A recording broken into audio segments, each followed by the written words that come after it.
eu não acredito em alta performance para seres humanos. Como liderar sem adoecer, como construir times de alta performance com humanidade. Ele tá pronto pra essa conversa. O que ela tá falando aqui, não, é sério, é um nível profundíssimo mesmo. Sim, como que você performa melhor e como que você adapta isso para a tua realidade sem se comparar. Pessoa da baixa performance, ela nunca vai atingir aquela meta e ela vai estar sempre desmotivada. Eu passei a estudar esse líder, como que ele falava, como que ele pensava, o que que ele comia, o que que pra ele era importante, pra eu me automodelar pra falar a linguagem dele.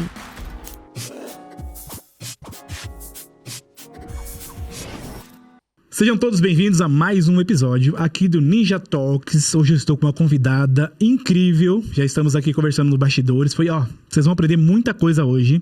Eu estou aqui com a Antonella Sátiro. Ela... Vou apresentar daqui a pouco para vocês. Vocês não têm ideia do peso do currículo dessa mulher, tá? Da experiência que ela tem. Foi um grande desafio trazer ela aqui, porque a agenda dela é no talo, tá? Ela presta consultoria, enfim. Então, Antonella, muito obrigado por estar aqui hoje. O nosso tema aqui, nós vamos falar sobre como liderar sem adoecer, como construir times de alta performance com humanidade. Ou seja, aquele equilíbrio entre lucro, vendas, alta performance, como que a gente faz para entregar resultado, mas sem deixar o lado humano, né, de lado. Como líder, como é que eu faço para equilibrar essas duas pontas? Como é que eu posso ser um líder humanizado, mas também entregando muito resultado que a empresa precisa, coisa exponencial, sem nenhum tipo de burnout, esse tipo de coisa. Não é isso, Antonella? É isso aí. Muito obrigado pela presença aqui. Vamos nessa, então? Bora. Show de bola. Bom, a Antonella, ela é autora de um livro chamado Líderes que Curam, tá? Inclusive o link do livro, etc., vai estar aqui, né, nos comentários. Clica aí para você saber mais. Os contatos dela também estarão aqui na descrição. Ela já trabalhou também na ExxonMobil. Ela é fundadora da metodologia que transforma líderes em protagonistas, tá? Protagonistas autênticos em suas empresas. Então ela presta mentoria, consultoria, treinamentos e por aí vai. Tá bom? Antonella, vamos lá então, vamos começar. Minha primeira pergunta aqui para você como que então a gente consegue ser um líder que entrega alta performance exponencial, que está sendo muito exigido hoje em dia da gente, né?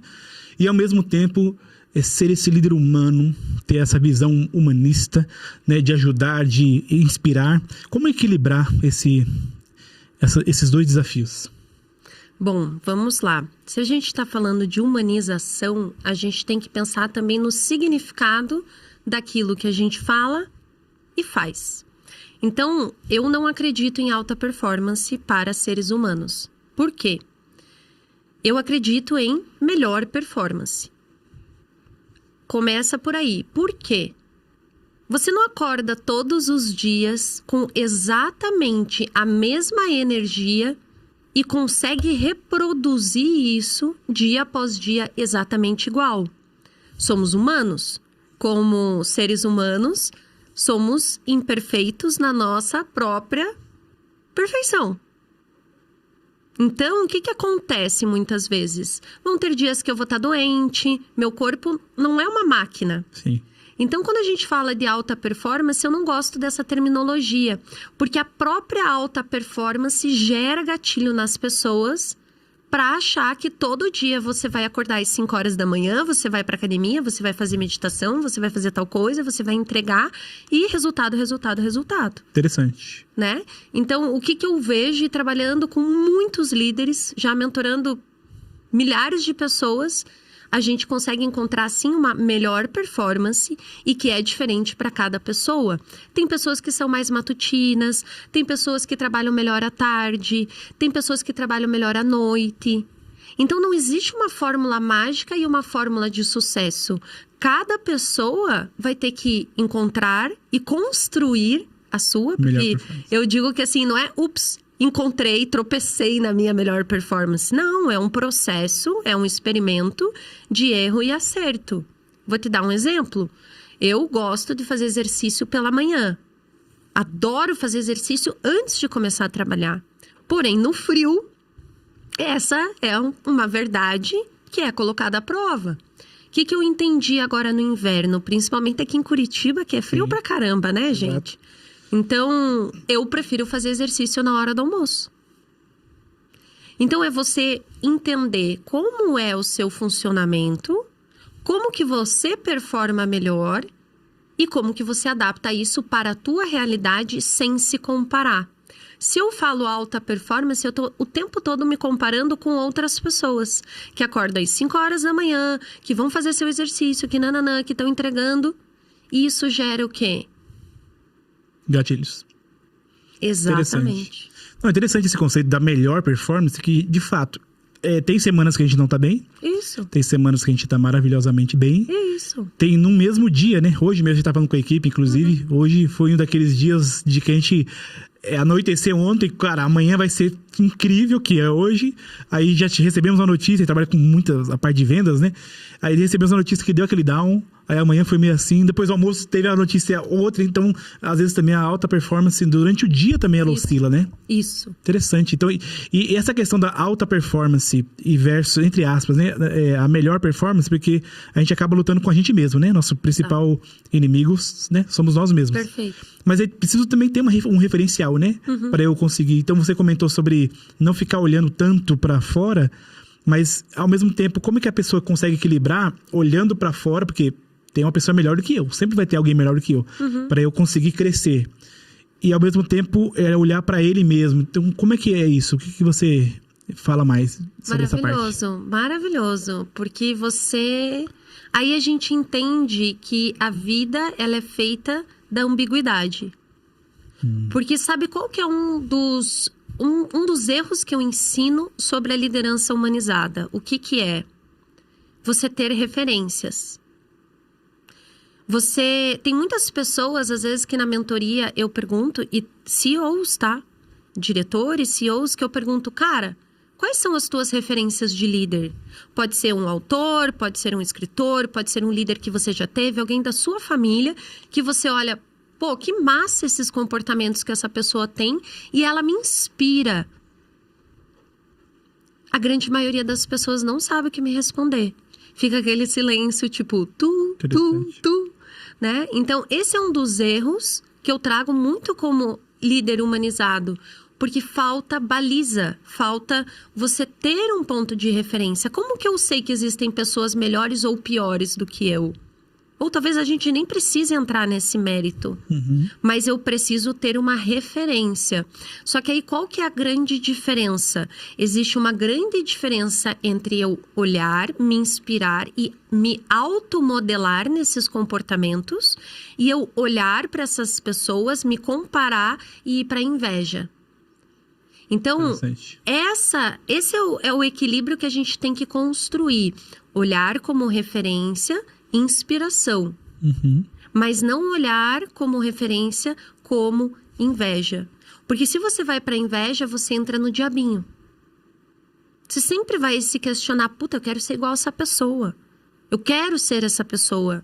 E como ser humano, a gente tem os 7 pecados capitais. Exato. E isso já é mapeado séculos. Interessante. Então é construir isso e trazer isso para o consciente. Eu olho para líderes e eu falo, cara, líderes que me inspiraram, Malala, Michelle Obama, Gandhi, Nelson Mandela, pessoas que fizeram grandes transformações na humanidade, líderes que eu amei ler as biografias para entender Steve Jobs, para entender como são essas pessoas. Por que elas fizeram a diferença? E aí você entende por que aquilo te prende? Por que essas histórias dessas lideranças te prendem? Por causa da ambiguidade. Por que os grandes filmes ou séries, às vezes, prendem a nossa atenção? Por exemplo, quais são as séries mais assistidas? Médico, serial killer, as pessoas adoram. E às vezes torcem pelo serial killer. Quem nunca torceu pelo Dexter? Exato. O cara mata pessoas e a gente, gosta dele. Mas Exato. Por quê? Porque ele é ambíguo. Isso é ser humano. Saber que a gente tem o anjinho e o diabinho.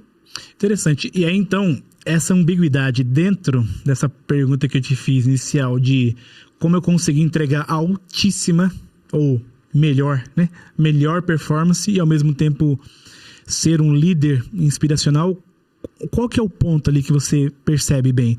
Porque o que eu vejo? Em muitas empresas, acaba tendo, principalmente na área de vendas, a área de vendas, marketing, essa área que gera receita, que às vezes é uma pressão muito grande por números, por resultado.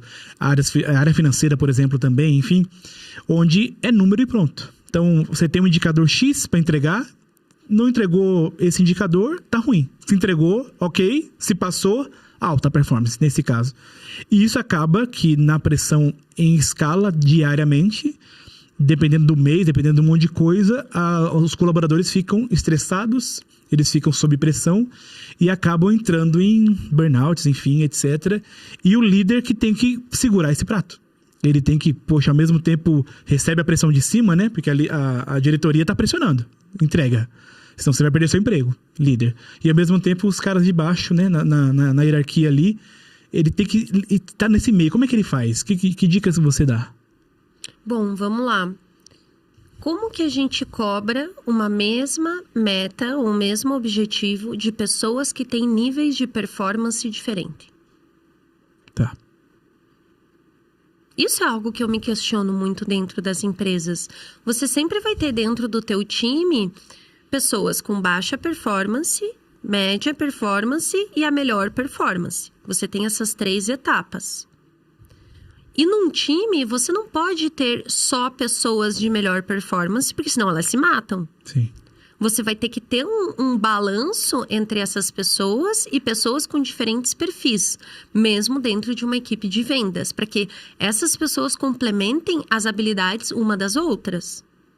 E aí, como que você coloca uma meta, um objetivo igual para todas?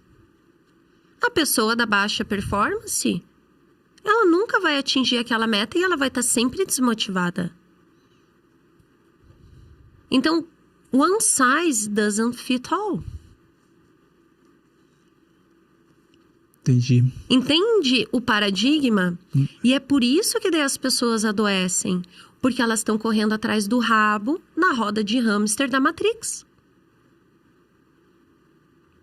O que pessoas inteligentes, líderes inteligentes e empresas inteligentes podem fazer? Entender qual é o nível de performance de cada pessoa para que ela atinja a sua melhor performance.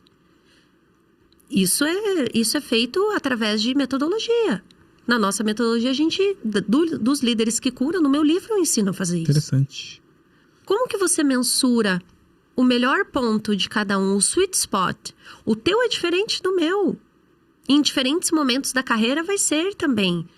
Uma mulher que está grávida, um homem que está com o pai doente e é muito apegado ao pai. A gente tem esses momentos, ou a gente estando doente por, enfim, N situações. Você acha que se eu tô doente, você mesmo falou, né? A gente tava falando sobre isso. Se eu tô doente, será que naquela semana eu vou atingir a meta? E aí o que eu vou fazer? Aí eu vou correr feito um hamster e eu só vou ficar mais doente. Então, como equilibrar tudo isso e o líder olhar para as pessoas com esse olhar? É através de conversa, é através de diálogo, é dando ferramenta, é dando feedback, é entendendo que naquele mês talvez a meta não seja atingida. E você ter a humanidade de entender, cara, ok, mas vamos ver o que eu posso fazer para te apoiar para no próximo você atingir. O que eu posso te dar? Qual é o suporte que eu posso trazer para você? Será que a gente pode fazer uma reunião e eu posso te trazer ideias, ou eu posso te ajudar a prospectar, ou a gente pode traçar uma estratégia diferente? Só que, de novo, por que as pessoas, os líderes não param para fazer isso? Porque eles estão tão presos no operacional que eles não estão fazendo o trabalho deles, que é o que? Olhar para o estratégico. E muitas vezes, por que os líderes fazem isso? Porque a própria cultura da empresa impede que as pessoas façam isso. E aí, de novo, a gente entra na Matrix e entra no hamster. E aí as pessoas não sabem por que o seu time não está performando. Sim. Porque não existe humanização. E isso é interessantíssimo que você falou. Inclusive, esse tipo de conversa, não é todo mundo que tá pronto para essa conversa. Não. A gente tá falando. Aqui a gente tá a um nível muito profundo. Nível de consciência elevada. Exato. Porque nem todo mundo, inclusive você que tá assistindo aí de repente, tem que estar pronto para essa conversa. Porque o que ela tá falando aqui, não, é sério, é um nível profundíssimo mesmo. Sim. Porque ao mesmo tempo que é esse equilíbrio, né? De olhar, por exemplo, vou pegar na prática, sei lá, uma empresa que tem, sei lá, uma equipe de 5 pessoas, né? Ali. E tem uma meta para cumprir.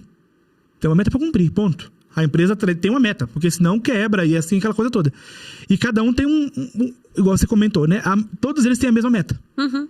Então, vamos supor 100, que seja lá o que é este 100%. Seja redução de custo, clientes novos, enfim. Os 5 tem que bater os 100. Mas tem um mês que aquele cara, aquela pessoa não vai conseguir por causa de X motivos. Não é isso? Mas essa questão de descobrir isso, você acha que vem mais do líder ou do colaborador informar? Por quê? Eu vejo que tem muitos colaboradores que acabam tendo um certo medo, receio de chegar e falar, cara, eu não tô bem essa semana, porque XYZ aconteceu, enfim, na minha casa, por essa questão de pessoal, né? Puxa, a empresa tem nada a ver comigo, né? Com a minha vida, em relação aos meus problemas. Ou é o líder que vai investigar, porque às vezes eu vejo líderes bem intencionados que vão ter esse one-on-one com o colaborador, mas o colaborador tem esse receio. Então o líder também não tem bola de cristal pra saber. Porque se você pergunta, tá tudo bem? Sim, tá tudo bem. E a pessoa não fala, mas como é que fica essa troca, na sua opinião? Cada um tem que ir até metade do caminho. Toda evolução, eu tenho que ir até a minha metade e você até a sua. Senão não existe evolução. Por isso, existe o liderado, ou liderada, e o líder. Eu, como líder, não posso querer mudar as pessoas. Eu sou um facilitador, uma facilitadora, para trazer as melhores ferramentas. Só que aí, o ponto que você trouxe, excelente. As pessoas têm medo de falar isso. Por mais que o líder seja servidor, as pessoas têm medo. Porque elas pensam, nossa, vai me demitir. É um mundo capitalista. É um mundo capitalista. Mas aí, como que a gente faz essa gestão mais humanizada? E aí vai muito do líder investigar e dar oportunidade para isso. Por quê? Líderes que dão oportunidade, eles constroem times seguros e pessoas muito mais fiéis. Pessoas leais. Eu vou tirar um exemplo muito básico que eu conto no meu livro. Quando meu pai estava com câncer, eu ainda estava na Exxon, eu tive uma líder na área de processos, eu era especialista de processos na época. E eu sempre fui muito de querer entregar e ser perfeita. E principalmente naquela época ainda que eu não tinha tanta noção do autoconhecimento. E eu lembro que a minha líder, Ângela Barata, maravilhosa, uma colombiana que tocou muito a minha vida, ela falava pra mim, Tonton, vai pra casa, vai ficar com teu pai, deixa que eu faço isso. Ela não precisava falar isso pra mim, ela não precisava fazer o trabalho operacional. Mas qual que foi a grande diferença que ela fez na minha vida? Ela estendeu a mão, ela falou, deixa que hoje eu faço. O que você precisava fazer, me passa, eu faço. Isso não precisa ser o líder, pode ser outra pessoa do time. Sim, sim. Né? Então, quando você tem essa equipe coesa, que está olhando um para o outro de forma humana, existe essa troca genuína. Só que isso não é algo que pode ser fake. Tem que ser real. Sim, tipo, eu genuíno. me preocupar com você. Exato. E falar assim, cara, o que você está precisando? Como é que eu posso te apoiar? E se você faz exercício, se você desperta esse estado de presença nas pessoas, isso é possível. Inclusive, o que eu fiz muito com os meus times e eu ainda faço? É traçar a meta juntos. Uma média da performance que as pessoas têm. Mas aí não fica, uma certa maneira, curiosidade genuína mesmo minha aqui. Que eu tô aprendendo bastante aqui nesse podcast. Não fica, de uma certa maneira, uma coisa injusta? Vamos pegar o mesmo exemplo dos 5 lá. Vamos supor que um sempre tem a melhor performance. Porque sempre vai acontecer de um ser outstanding, vamos chamar assim, né? De ser a melhor performance, aquela curva do Drucker lá, inclusive, né? Só que todos eles ganham igual. Né? Tem o mesmo fixo, salário, aquela coisa tudo, enfim. E um tem uma meta menor do que o outro. Não fica uma coisa meio assim, por conta da performance da pessoa? O que você me diz? Por exemplo, todos eles têm que bater, são 5, temos que bater 500, cada um 100. Só que eu sei que o outstanding ali, ele sempre bate 150. Então, você acha que eu colocaria nesse outstanding 150 e dividiria o resto dos outros? Como é que seria na prática? Bom, eu vou te dar um exemplo de um palestrante que fala muito sobre essa questão de vendas e que ele fez várias pesquisas em Harvard, Stanford. As pessoas, elas se motivam, na grande maioria das vezes, por aquilo que é mais seguro. Então, eu prefiro vender esse celular que eu sei que custa 400 do que vender talvez um que seja muito disruptivo por 800. Porque esse daqui talvez é a venda ganha. E aí vem uma questão de pelo que você motiva as tuas pessoas. Porque a meta não necessariamente ela precisa ser só financeira. E aí a gente, de novo, está expandindo a consciência. A meta pode ser por outros fatores. Quando a pessoa é disruptiva, quando a pessoa se arrisca, quando a pessoa faz algo diferente. E aí, esse diferente, ele pode ser trabalhado dentro do time, com ideias do próprio time. É tipo um moonshot. Vamos pensar qual que é o cenário mais impossível da gente alcançar. E a gente está falando de cenário de inovação. Alcançar a inovação transformacional. E aqui, claro, a gente está tendo um papo super profundo, que, de novo, nem todo mundo está pronto para ouvir e tenha consciência para isso e talvez nem tenha o conhecimento para saber como fazer. Mas quem está disposto a aprender alcança o extraordinário. Exato. Entende? Entendo. Faz sentido o que eu tô te falando? Ou eu tô, pirando demais? Não, faz sentido, porque ao mesmo tempo que você... Não só a numeração que importa, pelo que a gente está dizendo, né? Também tem as outras habilidades ao redor, não é isso? Então, mas aí não ficou muito claro para mim ainda essa questão porque o líder ele vai receber 500 para bater. E ele tem liderado, ele tem 5 abaixo. Ainda assim, você acha que vale a pena colocar 100 para cada? Pela alta performance, a melhor performance, etc. E aí, se não bater naquele líder... Porque o que acontece hoje nas empresas? Efetivamente é isso. A meta é X. Se vira. Hoje acontece isso nas empresas. Sim.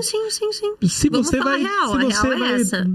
fazer isso de madrugada, de dia, de noite, quero nem saber. Você vai bater essa meta aqui e acabou. E o turnover é altíssimo, explodindo, né? É isso que tem em muitos casos, assim. E aí, você trouxe esse lado que me fez refletir muito aqui. Porque tem outros pontos de análise também, não é só o financeiro, né? Exato. Vamos pegar o cenário do Brasil, que era o que a gente estava falando. O Brasil tá com 30% de casos de sintoma de burnout. Isso é a Associação 30%? Nacional do Trabalho. Um terço da população trabalhadora com sinais, sintomas, é muita coisa. O Brasil é o país mais ansioso do mundo. Caramba, 30%. Por que você acha que o Brasil é o país mais ansioso do mundo? Por questões laborais? Questões laborais, questões econômicas, questões sociais. Volatilidade, Volatilidade, a educação que ainda tem muito a evoluir. Nossa, é curioso. E a gente é um país feliz, né?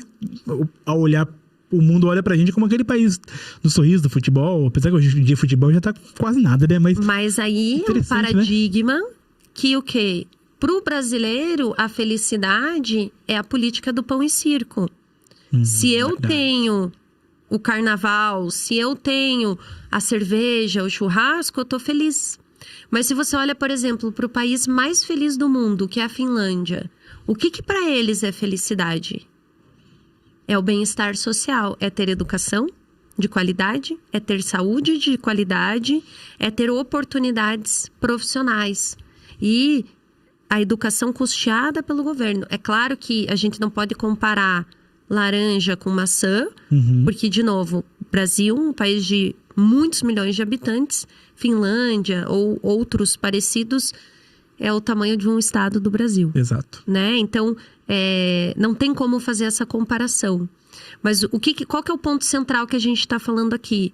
Estado de consciência. Nível de maturidade emocional, mental, física, que faz a gente ter esse tipo de pensamento inovador. Interessante. Por que a Estônia, um país minúsculo, ganhou como melhor educação do Ocidente no ranking PISA? Porque os caras têm pensamento de multinacional dentro de um país pequeno. Interessante. Interessante. É claro que a gente não consegue implementar isso no Brasil na sua totalidade. Uhum. Isso que eu já acho que eu vim de São Paulo, né? Mais precisamente ali do ABC, Diadema, que é um outro mundo. Eu acho que Curitiba já é uma bolha. Já é uma bolha. Total. Em diversos aspectos, inclusive Total. educação. Educação. É um dos melhores estados de educação do Brasil. É. Inclusive, claro, a gente às vezes fala só a parte ruim, mas eu ano passado fui para a Estônia, para a Finlândia, conhecer o Ministério da Educação, conhecer as escolas, entender por que eles têm a melhor educação real. E uma das coisas que eu entendi são esses pontos que eu tô te trazendo aqui. Mas o que a gente pode fazer? Tem muito brasileiro indo para lá. Muitos professores de escola pública, secretários de educação, líderes de escolas privadas indo para esses países para trazer isso para o Brasil. E hoje já tem. Só que, de novo, o Brasil é muito grande. Exato. Então, para a gente conseguir atingir boa parte da população, ainda tem muito a ser feito. Muito chão. Muito a ser feito. Mas a gente que trabalha com educação, é interessante porque existe uma esperança. Uhum. E se eu faço a minha parte, você faz a sua parte, a gente já abre possibilidades aí, né? Mudando um pouco de cada vez, né? Isso. Bem legal.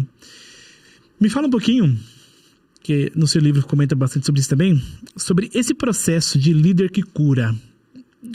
O que seria, nesse contexto, esse líder que cura?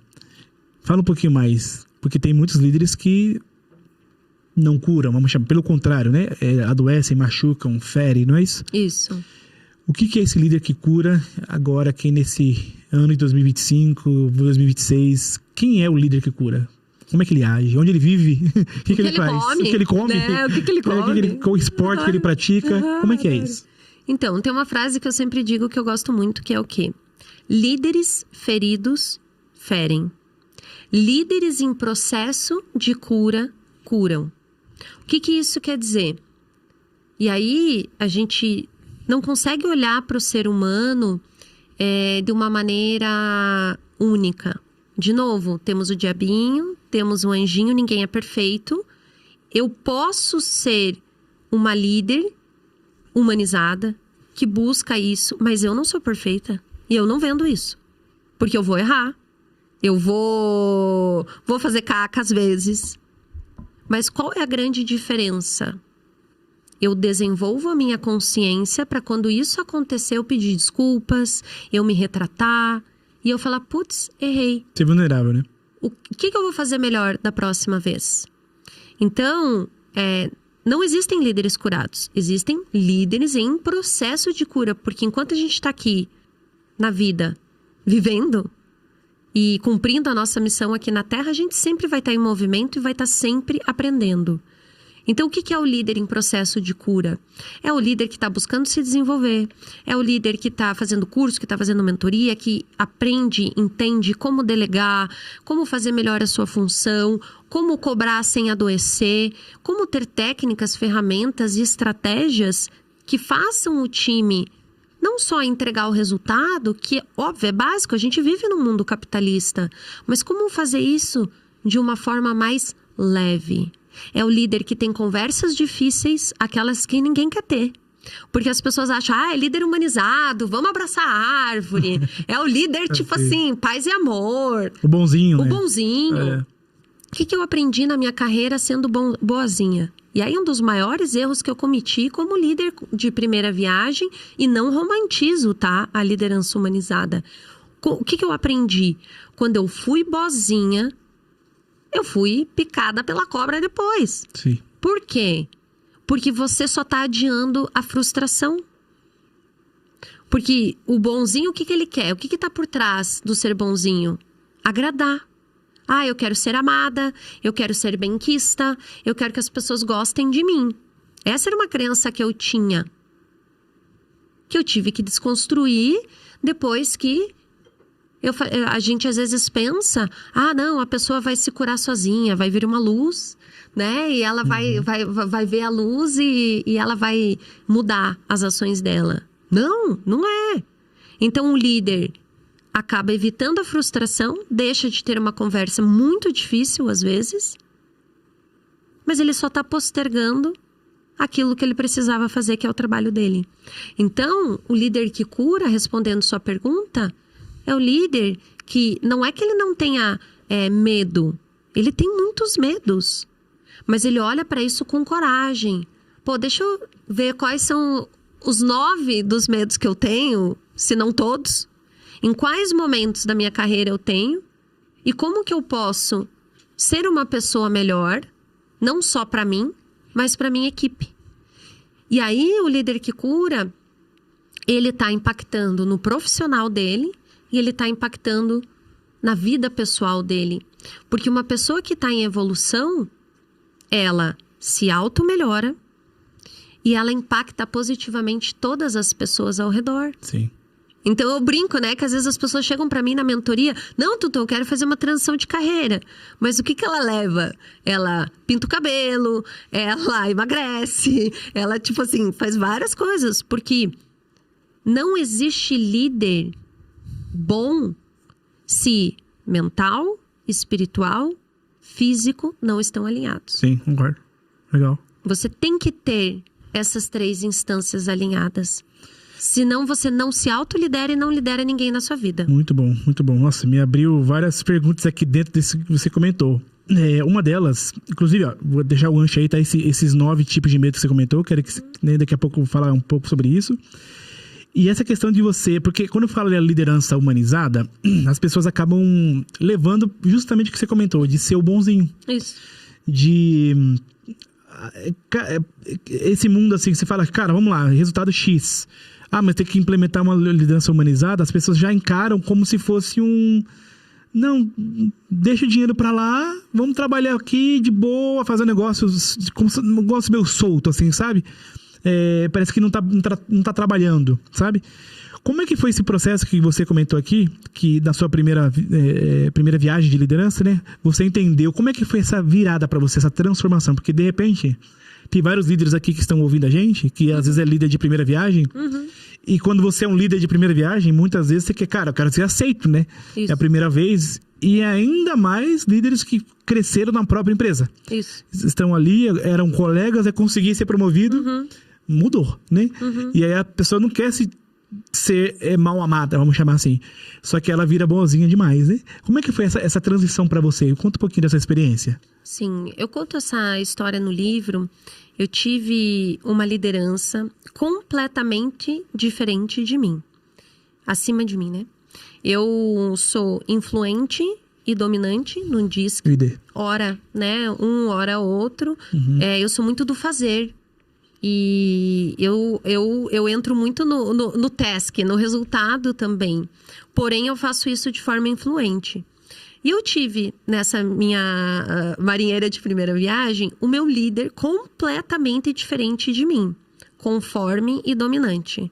Ou seja, eu falava a língua, o idioma das pessoas. Não, porque eu quero trazer treinamento, vamos melhorar as pessoas, a gente tem que desenvolver tais habilidades e não sei o que, não sei o que. Poliana, total. Poliana, total.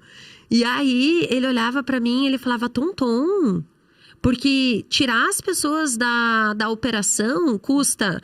$75 por hora vezes 3 horas de treinamento, vezes tantas pessoas.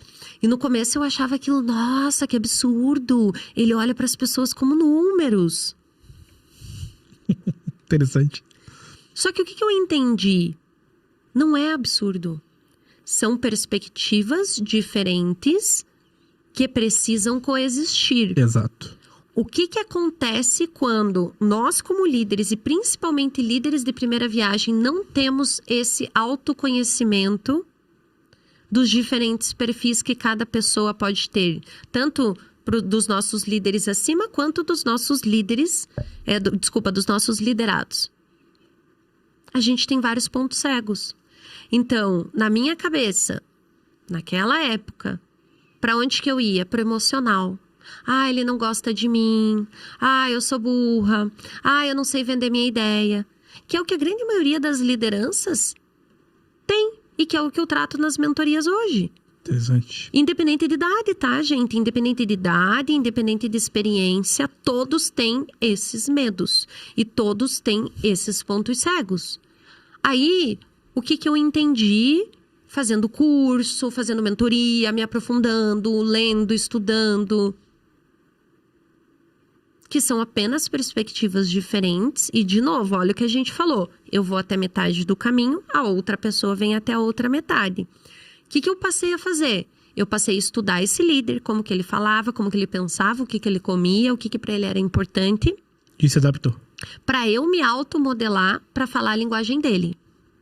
Estrategicamente. Estrategicamente. O que eu entendi? Mas essa perspicácia que você teve, nem todo mundo tem, né? Não. Isso é importante, porque não vou me adaptar a ele que tem que... É interessante. As pessoas vão pra onde? Pra resistência.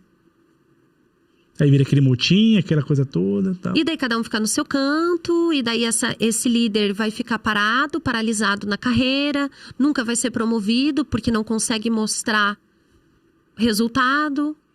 O que eu entendi? Eu preciso falar com ele nessa linguagem. Então, como que eu adapto a minha linguagem, que é influente, para a conformidade? Que é o quê?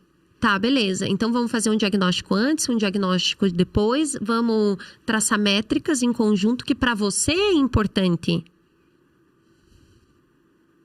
Eu trouxe ideias, mas eu precisava entender o que era importante para ele. Entende a importância do que a gente estava falando agora há pouco, de construir as métricas e juntos? Uhum.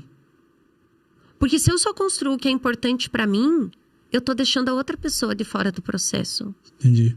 Mas para ela, às vezes pode ter algo que eu nem pensei. E aí que a gente fala em cocriação.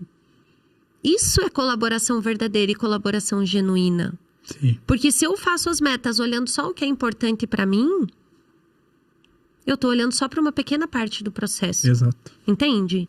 Então, se eu tô trazendo todo mundo juntão para fazer essa construção, qual é a chance do outro se engajar? Aumenta em 200%. E isso legal. É pesquisa da UCLA, pesquisa, né, de Harvard, de várias empresas. Só que a gente não sabe, às vezes, traduzir essas pesquisas para habilidade na prática e como fazer isso na prática. Exato. E aí, para finalizar, né, porque a gente se empolga, mas o que eu entendi? Eu precisava dar o primeiro passo para ele também dar o passo dele. Como que as pessoas mudam e como que elas começam a se comunicar melhor e de forma mais assertiva? Quando eu demonstro empatia por você, gentileza gera gentileza. Uhum. E você daí vai me retribuir. Isso é abundância, é prosperidade. O universo, ele é muito abundante. Sim. Só que às vezes a gente está preso em paradigmas de volta da Matrix. Do hamster rodando. Porque a gente não tem tempo, porque a gente está preso no operacional, porque eu não quero parar e ter que pensar. Porque pensar é difícil. Exato. Quero que pensem por mim, né? Porque pensar é difícil, porque questionar é difícil, ter conversas difíceis, entende? Aí você começa a sempre estar no looping da não evolução. E aí o que eu entendi? Claro que eu não entendi isso no primeiro momento. Eu fui entendendo durante o processo que eu preciso confiar no processo. Uhum. Todas as pessoas que aparecem na nossa vida podem ser professores, e ora nós somos professores, ora nós somos aprendizes. Eu fui muito aprendiz. E foi a melhor coisa, porque hoje eu sou professora. Exato. Eu tive que errar, eu tive que acertar. Eu não me comuniquei com ele de perfeito na primeira vez. E nunca é um processo, nem consegui. Né? É um processo. Mas eu entendi, se eu fizer a minha parte, eu mudo tudo. Interessante. Isso aí que você comentou, nossa, muito interessante, porque muitas vezes o colaborador também se coloca numa posição onde, se ele não falar comigo, eu não vou falar. Aqui no Ninja, né, a gente tem uma filosofia muito clara na nossa cultura. A gente tem todo o mapeamento da cultura feita, o manual de cultura certinho, a gente sempre bate nessa tecla. E um dos pontos da nossa cultura é sobre uma filosofia que a gente tem, que é a filosofia do mata-mata, né? Que a gente chama. Ou seja, no mata-mata é assim, cara, não espera o one-on-one mensal, sei lá, semanal, bimestral, sei lá, pra soltar, pra falar aquilo que às vezes deu aquele que desceu quadrado, sabe? Não, desceu o meu quadrado, vai no mesmo dia, no dia seguinte, conversa, chama, porque às vezes uma conversa, às vezes num café, num corredor, vem cá, aquilo lá não desceu muito bem. O que você quis dizer com aquilo? Pode me explicar? E muitas vezes, em muitos casos, foi só um erro de interpretação da pessoa, ou um erro de comunicação da outra, ou a pessoa não tá num bom dia, igual a gente comentou várias vezes aqui, né? As pessoas, tanto o líder quanto o liderado, não estão num bom dia naquele momento e coincidiu de estar os dois num dia ruim, e aquilo vai se amargurando durante o tempo, e aí quando vai fazer um one-on-one que deveria ser esse feedback estruturado, que deveria ser para progresso, né? O líder fala, cara, você tá indo bem aqui, tá indo mais ou menos aqui, o que a gente pode fazer, que ferramenta você precisa, acaba virando uma reunião de desabafo, né? Exato. Acaba virando uma reunião de... Isso quando é falado, né? Então isso que você tá dizendo é bem interessante, porque essa questão do meio a meio, porque o liderado também tem que entender que não é só o líder, porque às vezes ele tá com muita coisa também. Mas o líder tem que entender que ele também tem que ir até o meio do caminho, assim como um casal, né? Então, até o meio do caminho, né? Bem interessante esse ponto, né? Não, e assim, que legal que você faz isso, extraordinário, e parabéns. É uma das técnicas que eu ensino de feedback. Massa. É o melhor feedback que existe. Eu não acredito em feedback sanduíche. Não acredito em... Só o feedback sanduíche, o que é, para o pessoal saber? Você começa elogiando, né? Daí você faz aquele sugarcoating, né? Dá a camada de açúcar.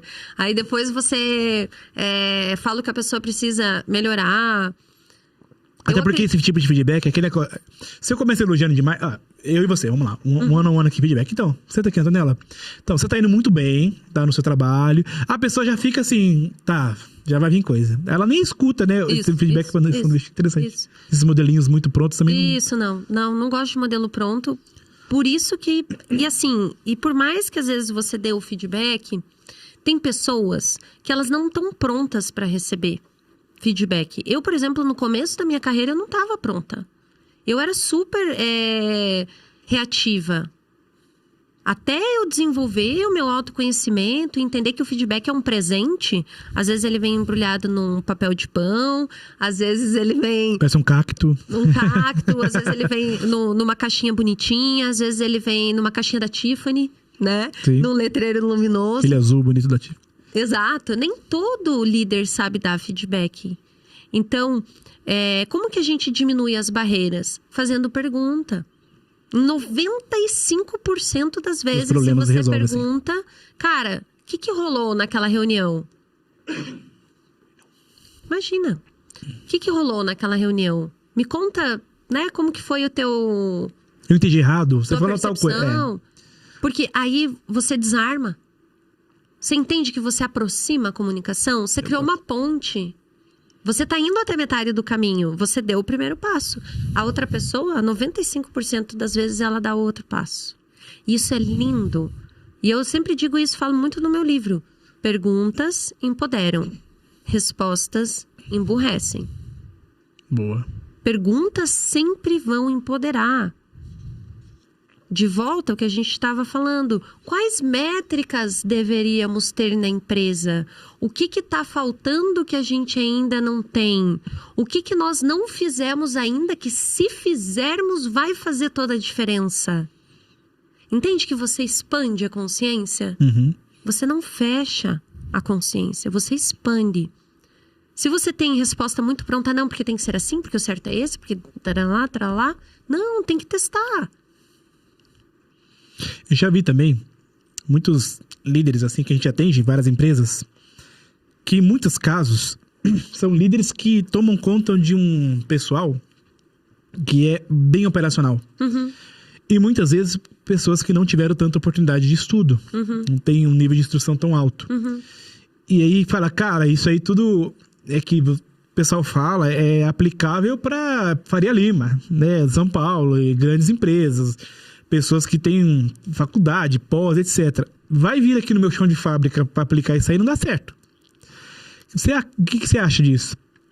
Porque muitas vezes tem líderes aqui assistindo a gente, cara, eu lido com um peão, como eles falam, né? Peão de obra, ou então eu lido com pessoas ali do trabalho mais braçal, que não tem, muitas vezes nem lei, não tem, infelizmente, né? Não são alfabetizados ainda. Todas essas técnicas funcionam para esse público também? Ou teria que adaptar? Claro, sempre tem que adaptar, né? Mas qual é o nível de adaptação de tudo isso que você está ensinando aqui hoje, que está muito legal, inclusive, para esse público? Como é que seria? Vamos lá. Vou trazer um exemplo prático. Se eu algum dia tô trabalhando com você e eu vou lá e eu te dou um chocolate. Adoro, inclusive. A gente já falou sobre Exato, isso, né? Exato. A gente falou exatamente sobre isso. Como que você se sente? Bem. Se eu sei que você gosta de chocolate, adora, chocolatro, eu fui lá e comprei um chocolate pra você. Como que você se sente? Bem. Você vai se sentir benquisto? Você vai se sentir apreciado? Você vai sentir que eu pensei em você? Faz diferença o nível educacional? Não, nesse caso não. Respondi sua pergunta? Acho que sim. Ou seja... Ter empatia. Sim. Eu vou saber de você. O que você gosta? Perguntas que eu conto em histórias do livro, que eu sempre faço para os meus colaboradores. Cara, o que você curte? O que te motiva? Né? Daí você tem todos os níveis de motivação. Tem pessoas que se motivam pelo poder, pelo status, pela maestria, pela liberdade. Aí tem lá todas as motivações. Se eu sei pelo que você se motiva, e é super simples descobrir, porque é só você perguntar. Então tem categorias aí, então, né? Tem categorias. Não vou lembrar de todas agora. São quantas, mais ou menos, assim? Eu não lembro. São 7, 9, 12. Interessante. Né? Se eu descubro o que te motiva, eu tô gerando conexão humana com você. Nossa, eu tive uma conversa hoje com o líder, que inclusive tá aqui assistindo a gente. A gente teve que dar um feedback, não um feedback, uma conversa com uma liderada dele.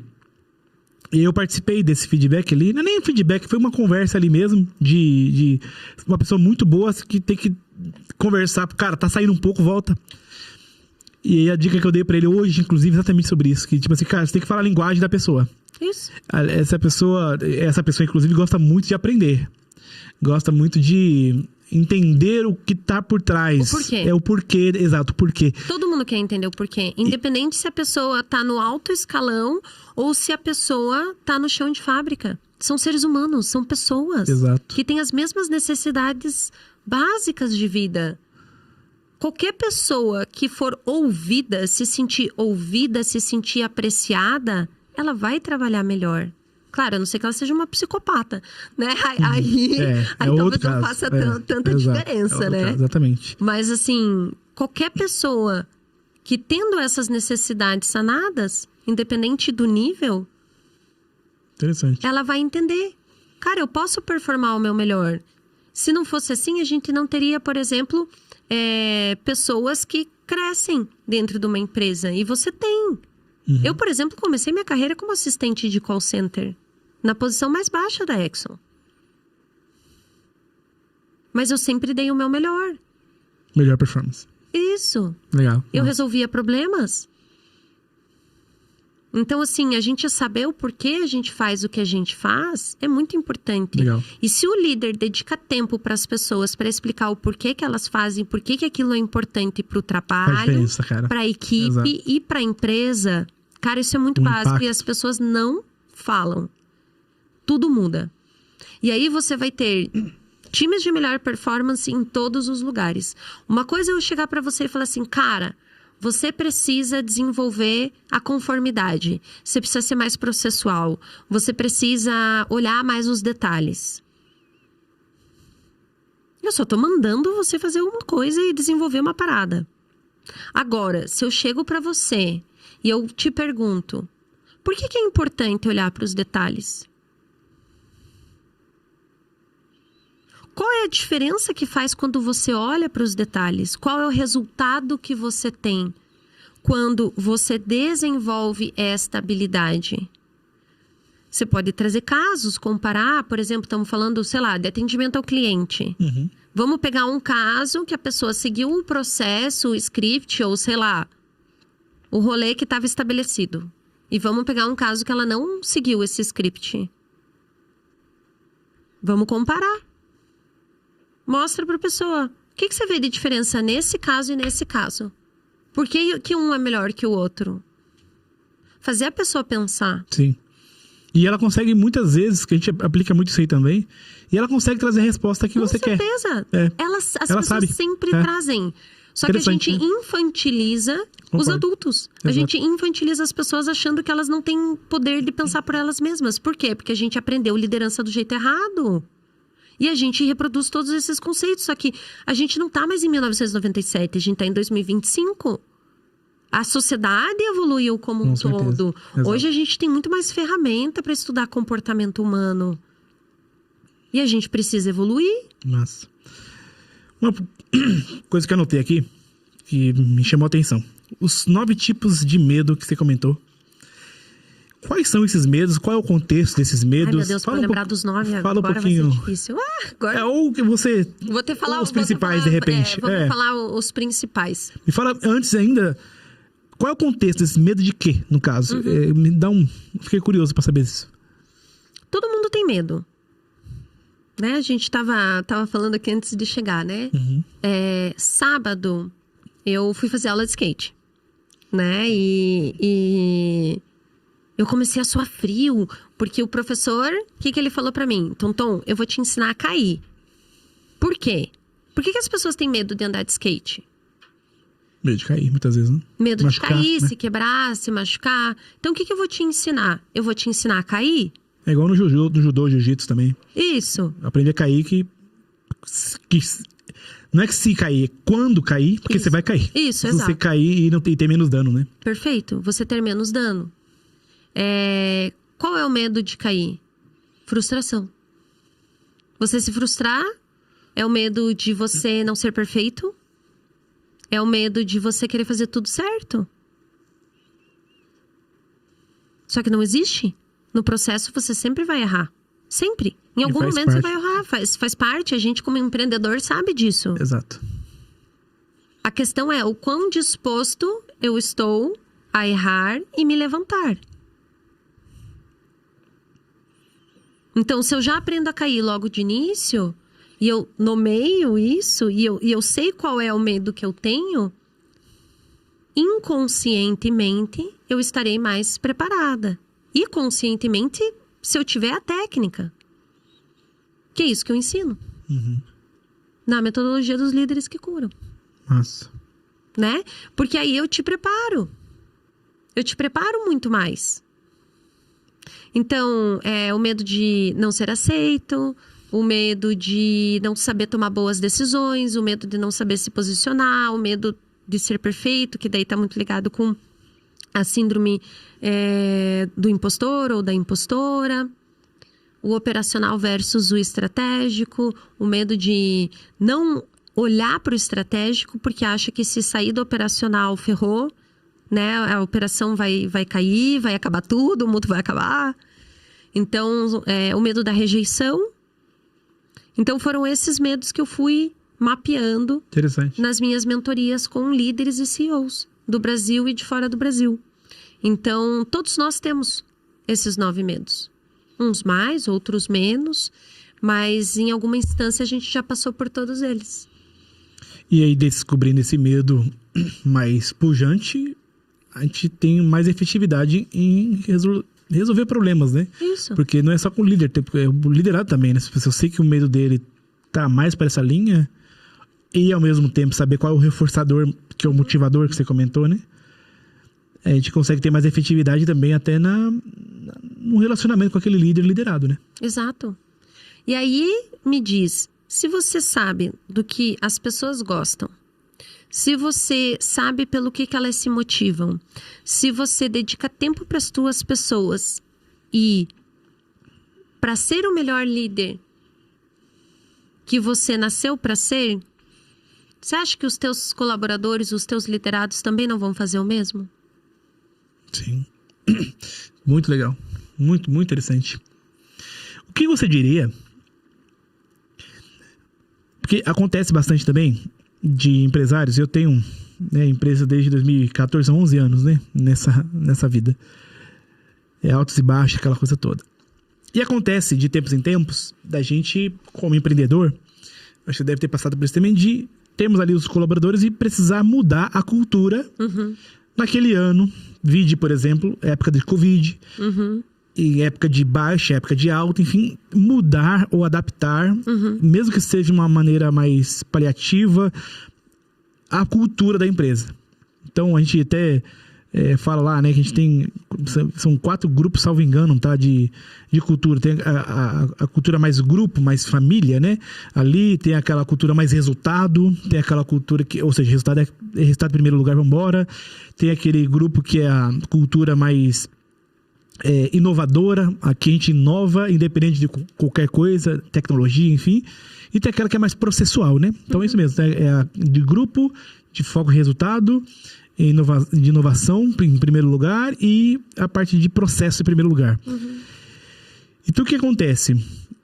Quando a gente busca equilibrar por conta do ambiente externo, muitas vezes, essa cultura, as pessoas sentem. Os colaboradores sentem. Claro. Mesmo comunicando, falando antecipadamente, nós vamos mudar. As pessoas sentem.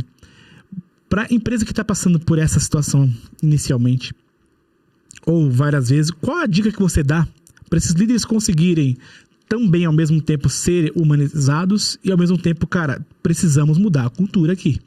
Porque uma mudança de cultura, vou falar por mim, no começo da empresa, acho que quase toda empresa assim no começo, você tem mais acesso aos colaboradores, são 5, 6 pessoas, 2 pessoas, Sim. você tá ali, acaba virando meio que um colega ali, até uma coisa muito próxima.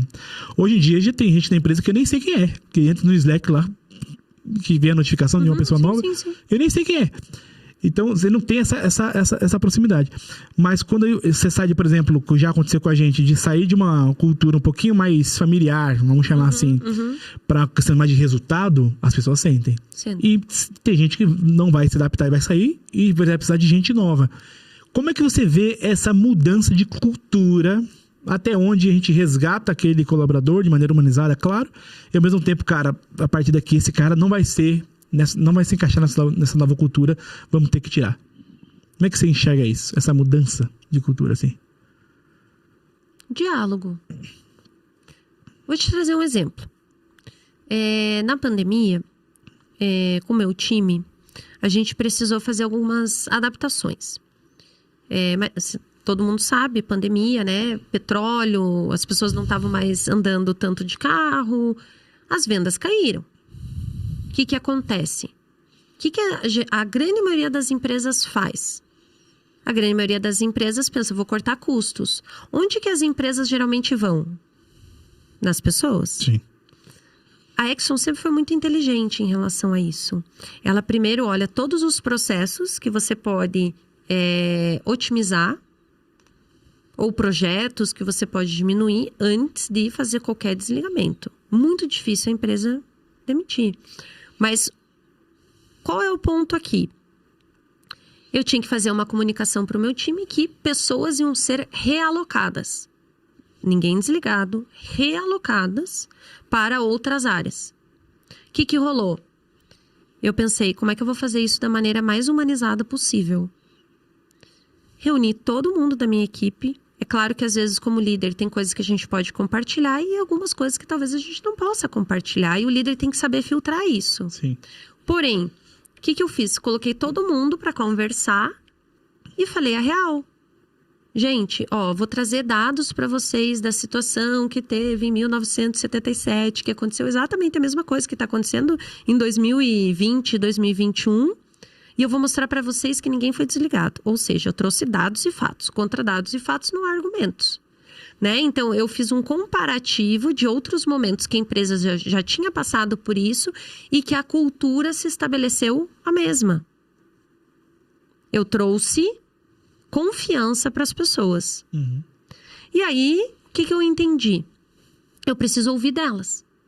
Eu criei esse ambiente seguro com técnicas que eu utilizo para fazer as pessoas falarem.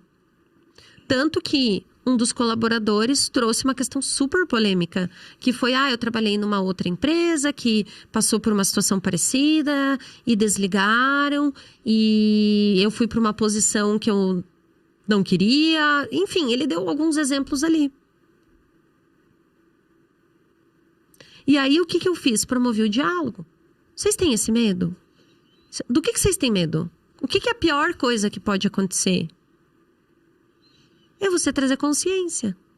Ou seja, claro que eu tô dando um exemplo que a cultura não mudou, tá? Mas o processo é o mesmo. Sim. Agora, vamos pegar o processo que você trouxe, que é a questão da cultura mudou. Diálogo. Aí tem, né, workshop, ferramenta, mas tudo baseado no diálogo. Que é como as pessoas se entendem. Exato. Criar pontes, fazer perguntas, que era o que a gente estava falando, né? No meu livro, por exemplo, tem um capítulo que eu falo só sobre perguntas poderosas. Legal.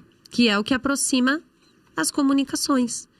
Então, às vezes a gente quer inovar e ter uma receita de bolo.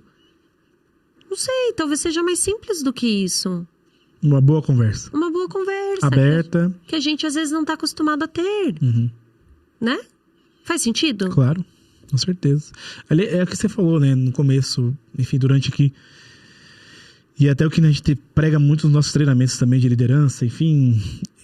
Cara, uma boa comunicação, ela evita muita coisa, muito problema, né? Nossa, é impressionante. Ter essa conversa aberta, esse canal, né, de comunicação aberto, essa vulnerabilidade, né, também, do líder e do liderado, enfim, já resolve muita coisa, né? É impressionante, é o simples, né? Simples. É muito simples, porém é desafiador. Muito. Por quê? Porque a gente também pensa muito no complexo, né? Eu, como líder, preciso ter essas ferramentas, essas perguntas, saber fazer as perguntas na hora certa, saber abrir esse espaço seguro. Então, é uma construção. A pessoa só vai falar daquilo que ela tem medo se ela se sente segura. Se ela se sente acuada porque o líder julga, ela não vai falar. Então, construir esse espaço seguro é importante. É a base de tudo. Exato. É a base mais sólida que você tem que ter para construir um prédio que vá sustentar os próximos andares. Exatamente, dessa cultura. Legal. Poxa, muito legal esse podcast. Muito legal. Já vai ficar aqui o convite para um próximo, tá? Muito aprendizado aqui, bastante coisa. Tenho muitas perguntas aí pra fazer, mas vou ter que deixar para um próximo. Pessoal, vocês vão ter que... Acredita aí quem quer uma próxima aí. Próximo episódio. Já passou uma hora. Passou bastante. Mas eu vou fazer as perguntas finais aqui, mas vamos fazer outra rodada depois, tá? Inclusive, já fica aí o convite para um próximo. Quero saber, assim, um pouquinho agora, mais pessoal, né? Seu, né? Da Antonella, você falou com um apelido carinhoso. Tonton, né? Fala pra mim e pro público aqui, qual foi o momento mais desafiador que você passou na sua vida pessoal, não profissional, mas vida pessoal, e como você superou isso? Eu comentei que meu pai teve câncer, né? Então, meu pai é minha pessoa preferida no mundo. E quando a gente ficou sabendo que ele estava com câncer de pâncreas, o câncer de pâncreas é um dos mais difíceis de serem curados. A chance dele de vida era muito pouca. Nossa. Mas o meu pai sempre foi uma pessoa muito otimista, uma pessoa que encarava a vida de uma forma muito feliz, né? Tipo, beleza, eu deixa eu olhar para o copo meio cheio, né? E não meio vazio. Então, ele lidou muito bem quando ele recebeu a notícia, e que é o que faz as pessoas que têm o diagnóstico conseguir sair dessa. Aumenta as chances, né? Muito mais do que a chance que o médico te fala de quantos meses de vida você tem. E meu pai superou todas essas expectativas. Que legal. Pela força que ele teve e por ele demonstrar. Eu já, por outro lado, tipo assim, fui pro fundo do poço. Eu fiquei... Que ano foi isso? Nossa senhora, faz tanto tempo. 2015, 2014... Eu sou meio ruim com datas, tá? 10 anos, mais ou menos. Sou meio ruim com datas. Não, bem mais. Porque aí ele se curou da primeira vez, mas depois, uns anos depois, ele teve outra vez, ele se curou da segunda e depois ele se curou da terceira. Só que na terceira ele já tava com 80 anos. Ele já me teve mais velha, né? Uhum. Ele me teve com 50. Então, na terceira ele já não aguentou mais. E quando ele foi... Eu fiquei muito mal, mas muito mal. Entrei em depressão, fiquei muito mal, porque assim, a pessoa que eu mais amava e perdeu meu pai com 30 anos. E foi muito difícil essa situação pra mim, porque era uma parte de mim que tava nele, né? A gente é parte dos nossos pais. Mas um dia eu entrei na igreja e eu pedi pra Deus me ajudar a superar aquele momento. E Deus fala com a gente. Só que a gente tem que estar aberto a ouvir. Uhum. O que me veio de intuição? Ao invés de pensar que ruim que eu só tive 30 anos com ele, me veio a intuição, que bom que eu tive 30 anos com uma das pessoas mais favoritas do mundo para mim. Ou seja, os ensinamentos que ele me trouxe em vida foram os ensinamentos que me fizeram superar um momento difícil que eu estava passando para ressignificar isso. Eu acho que é por isso que eu sou tão boa em ressignificar, né? Porque... Sim, você viveu isso. Eu vivi isso. E é o que a gente fala da liderança. Tem muita gente que hoje ensina liderança, mas nunca foi líder. Sim. Uma pessoa que ensina liderança e nunca foi líder, será que ela tem experiência e maturidade para dizer... Como que é ter uma conversa muito foda com o teu time? Sendo que você nunca teve essa conversa? Então, o que a gente vê também no mundo da educação, nós que somos do mundo da educação? Tem muita empresa hoje que não contrata mais por faculdade, por curso universitário, mas por experiência. E já tem várias grandes que fazem isso. Por quê? Porque a experiência, muitas vezes, supera uma educação teórica. Legal. Concordo. Baita superação aí. Que legal. É uma visão muito positiva, muito boa. Que tenho certeza que impactou muita gente aqui. Eu, inclusive. Minha mãe também teve câncer 2 vezes. Minha mãe conseguiu superar, graças a Deus, as 2. Tá viva. A gente sempre agradece. Exato. Ela teve câncer de mama, né? Uhum. Viu foi 2022, 2023, salvo engano. Tá no processo da segunda, já acabou, fez 2 químicas, aquela coisa toda, todo aquele processo inteiro e eu sei bem como é que é. Uhum. Aquela notícia, ela é avassaladora, né? Ela é avassaladora. E ao mesmo tempo, você tem que ter empresa pra tocar. Isso. Você tem colaborador pra fazer, não pode parar, chora rápido e volta. Você tem que... Chora no banho. Chora no banho, porque é produtividade. Já chora no banho que é mais fácil. Então você tem muita coisa, né? É assim. Isso. É assim. E realmente, tá? E que conselho você daria, por último aqui, para alguém que de repente, ou algum líder, ou algum não líder, que está ferido, né? Que não está curado ainda, né? Que é aquela frase que você comentou, que é o quê? Líderes Líderes feridos ferem. Líderes em processo de cura. Exato. Qual o conselho? Obviamente, todo esse podcast já é um conselho, né? Já é uma coisa prática, mas, por fim... Aquele líder que tá machucado, que tá ferido, que, enfim, cara, tá até desesperançoso também, inclusive.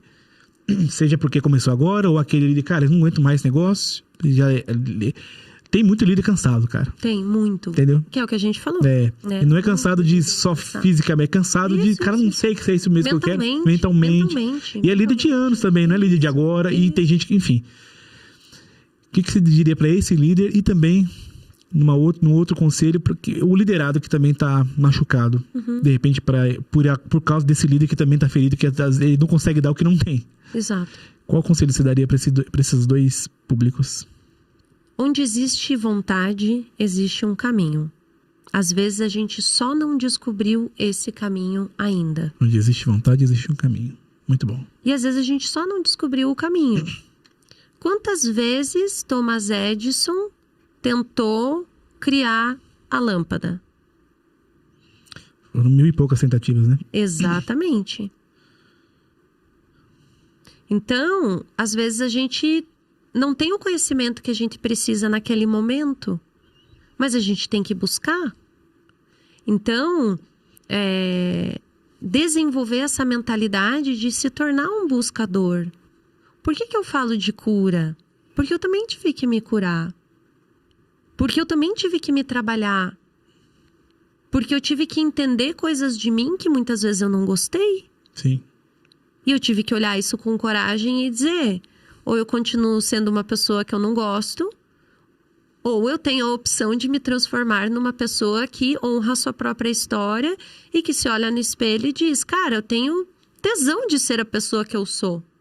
Não sou perfeita, erro, tem dias que eu também acordo, tipo, né? Sim. Mas qual é a única certeza que eu tenho? Que eu estou construindo a minha liderança consciente e que eu estou construindo uma vida com propósito. Não só para mim, mas para as pessoas que estão ao meu redor. A vida fica muito mais bonita, fica muito mais leve, muito mais prazerosa. E não é coisa de autoconhecimento barato, né? É profundo, real. Sim. E muitas vezes eu fui buscar e eu tive que me deparar com as minhas profundezas, com as minhas dores, com aquilo que às vezes a gente não quer ver. Então, às vezes a pessoa vai lá, põe debaixo do tapete. Ah, não, agora eu não quero olhar para isso.